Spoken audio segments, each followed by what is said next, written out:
Occasion ఏదైనా location ఎక్కడైనా తెలుగువారి వేడుక అంటే ఆలివ్ మిఠాయి ఉండాల్సిందే. ఆంధ్రప్రదేశ్ రాజధానిని అంతర్జాతీయ స్థాయిలో తీర్చిదిద్దుతామని చెప్తున్నటువంటి రాష్ట్ర ప్రభుత్వం ఇప్పుడు ఆ స్థాయి ప్రమాణాలపైన ఫోకస్ పెట్టింది. ప్రధానంగా జియో ఐడెంటిఫికేషన్ అంటే డిజిటల్ ఎకోసిస్టమ్ని రాజధాని అమరావతిలో డెవలప్ చేసేందుకు ఆంధ్రప్రదేశ్ ప్రభుత్వం ఫోకస్ చేసింది. దానికి సంబంధించినటువంటి టెండర్లను కూడా ఏపీసీఆర్డీఏ రిలీజ్ చేసింది. అసలు ఈ డిజిటల్ ఎకోసిస్టమ్ అంటే ఏంటి, ఏం చేయబోతున్నారు? ఎందుకంటే రాజధాని కోర్ క్యాపిటల్ ఏరియా 29 గ్రామాల సముదాయంగా చెబుతూ ఉన్నారు. అలానే డిస్టెన్స్ వైజ్గా చూసినప్పుడు 217 చదరపు కిలోమీటర్ల విస్తీర్ణం అని చెప్తున్నారు. దీన్ని మించి దీనికంటే దాదాపు 4 రెట్లు స్థాయిలో ఉంది ఏపీసీఆర్డీఏ పరిధి.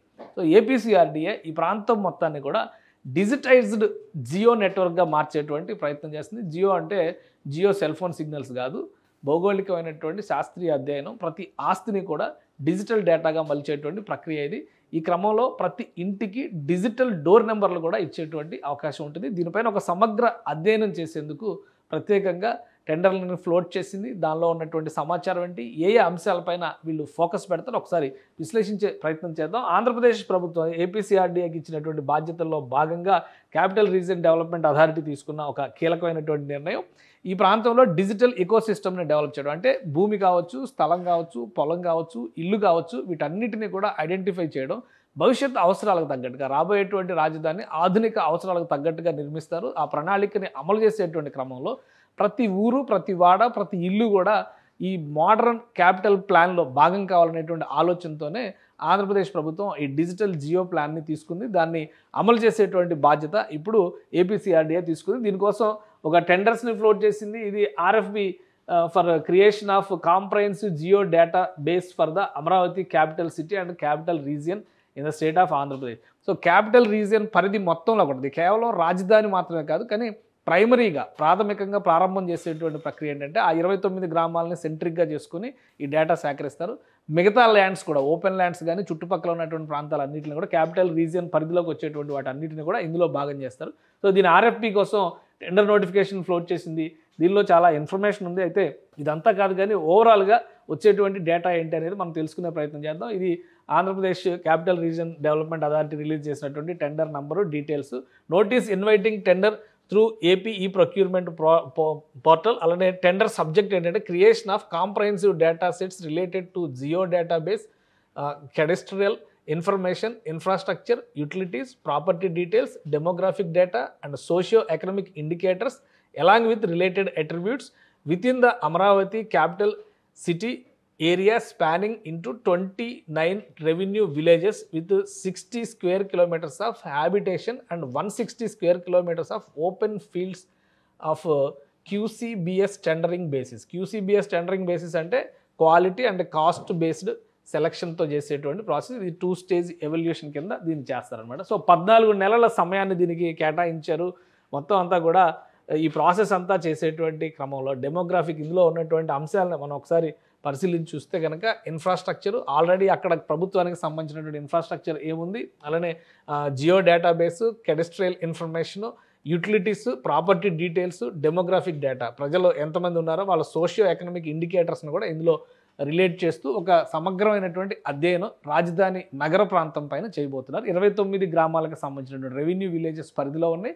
60 స్క్వేర్ కిలోమీటర్స్ వస్తుంది. అది కాకుండా మిగతా 160 స్క్వేర్ కిలోమీటర్స్ పరిధిలో ఉన్నటువంటి ప్రాంతాల్లో కూడా ఈ అధ్యయనం జరుగుతుంది. సో ఈ డిజిటల్ డేటాకి సంబంధించి ఇంకా టోటల్ డిస్క్రిప్షన్ ఈ ప్రజెంటేషన్లోనే ఇచ్చారు అమరావతి సిఆర్డీఏకి సంబంధించినటువంటి అధికారులు.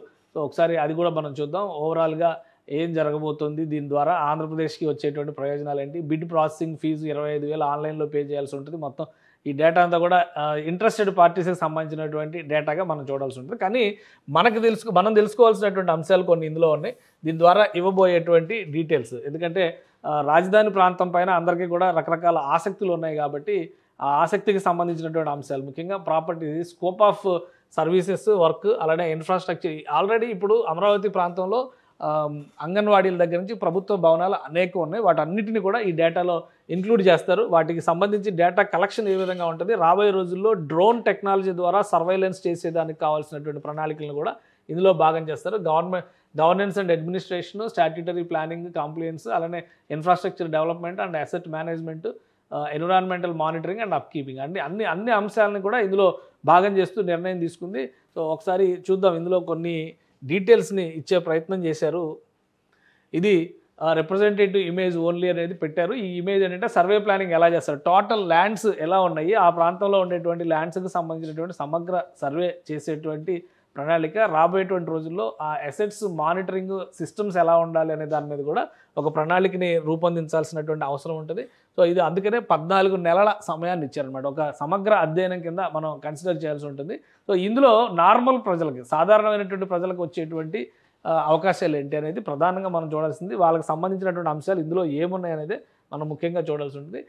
ఈ జియో డేటాలో ప్రతి ఆస్తికి సంబంధించినటువంటి, భూమికి సంబంధించి, ఇంటికి సంబంధించి నంబరింగ్ ఉంటుంది. ఇప్పుడు కూడా సర్వే నంబర్లు ఉన్నాయి. వాటికంటే డిఫరెంట్గా ఏముంటుంది అనేది డిజిటల్ నంబరింగ్ కింద ఇదంతా కూడా కన్వర్ట్ చేస్తారు. ఈ డేటా మొత్తం కూడా డిజిటల్ నంబరింగ్ కింద మారుస్తారు. అలానే unique land parcel identification number, unique property identification number, digital door number. ఇల్లు ఉన్నప్పుడేమో ఇవి ఇస్తారు, ప్రాపర్టీస్కి సంబంధించినేమో ఈ నంబరింగ్ ఇస్తారు. ఈ డేటా అంతా కూడా ఒక విధంగా మనుషులకి ఎలా అయితే ఆధార్ కార్డుతో మనం కోడింగ్ చేస్తున్నామో, ప్రతి మనిషిని కూడా ఒక ఆధార్ కార్డు డేటా ఆధారంగానే మనం వాళ్ళ స్థాయిల్ని డిసైడ్ చేసేటువంటి వ్యవస్థను రూపొందిస్తాం. అదే తరహాలో ల్యాండ్కి, ప్రాపర్టీకి, అన్ని రకాల ఆస్తులకి కూడా అదే తరహాలో ఈ జియో డేటా తయారు చేసేటువంటి అవకాశం ఉంటుంది. జనాభాకి సంబంధించిన డెమోగ్రాఫిక్ డేటా కూడా ఇందులో పొందుపరిచారు. డెమోగ్రాఫిక్ డేటాకి సంబంధించినటువంటి అంశాలు కూడా ఈ దీనిలో చాలా డిస్క్రిప్టివ్గా ఇచ్చారు. అంటే సుదీర్ఘమైనటువంటిది, ఒక 30 పేజీలు డాక్యుమెంట్ కింద రిలీజ్ చేశారు. ప్రాపర్టీస్ని ఎలా మానిటర్ చేస్తారు, వాటికి సంబంధించినటువంటి నంబరింగ్ ఏ విధంగా ఇస్తారు, ఇవన్నీ కూడా ఈ డేటా అంతా ఉంది. సో ఈ డిజిటైజేషన్ ప్రాసెస్ కనుక పూర్తయితే రాజధానికి సంబంధించినటువంటి ఒక సమగ్ర సమాచార పట్టిక తయారయ్యేటువంటి అవకాశం ఉంటుంది. దాని ఆధారంగా ప్రభుత్వ పథకాల దగ్గర నుంచి ప్రభుత్వం చేయాల్సినటువంటి అన్ని అభివృద్ధి కార్యక్రమాలను ఇందులో భాగం చేయడానికి కీలకమైనటువంటి పాత్ర పోషించే అవకాశం ఉంటుంది. అలానే అప్గ్రేడేషన్, రాబోయేటువంటి రోజుల్లో ఇన్ఫ్రాస్ట్రక్చర్ మొత్తం కూడా అంతర్జాతీయ స్థాయి ప్రమాణాలతో అక్కడ వచ్చినప్పుడు అక్కడ ప్రజా జీవితం ఏ విధంగా మారాలి, అక్కడ తీసుకోవాల్సినటువంటి ప్రణాళికలు ఏంటనే విషయాలు తెలియాలంటే కనుక ఈ డేటా అంతా అవసరం అని చెప్పి రాష్ట్ర ప్రభుత్వం భావిస్తుంది. అందుకనే ఈ జియో డేటా కోసం స్పెషల్గా ఈ టెండర్ని ఫ్లోట్ చేశారు. బహుశా ఒక వారం 10 రోజుల్లో దీన్ని కంక్లూడ్ చేసేటువంటి అవకాశం ఉంది. ఏ సంస్థ అయితే దీన్ని దక్కించుకుంటుందో 14 నెలల కాల అవధిలో ఈ పరిసర ప్రాంతాలన్నింటిలో కూడా సిఆర్డీఏ పరిధిలోకి వచ్చేటువంటి ప్రాంతాలు, ముఖ్యంగా మాస్టర్ ప్లాన్లో ఉన్నటువంటి 217 చదరపు కిలోమీటర్ల వైశాల్యంలో ఉన్నటువంటి ప్రాంతం మొత్తం మీద కూడా ఈ జియో డేటాని తయారు చేస్తారు. అంటే డిజిటల్ నంబరింగ్తో సహా ప్రాపర్టీలకు సంబంధించినటువంటి యూనిక్ ఐడెంటిఫికేషన్ నంబర్లన్నీ కూడా పొందుపరిచేటువంటి అవకాశం ఉంటుంది. ఈ డేటా ఆధారంగానే ఆంధ్రప్రదేశ్ ప్రభుత్వం రాబోయే రోజుల్లో ప్రభుత్వ పథకాలని, అభివృద్ధి పథకాలని కూడా అమలు చేయడానికి అవకాశం ఉంటుంది. సుమన్ టీవీలో మీ పర్సనల్ అండ్ బిజినెస్ ప్రమోషన్స్ కోసం కింది నెంబర్కి కాంటాక్ట్ చేయండి.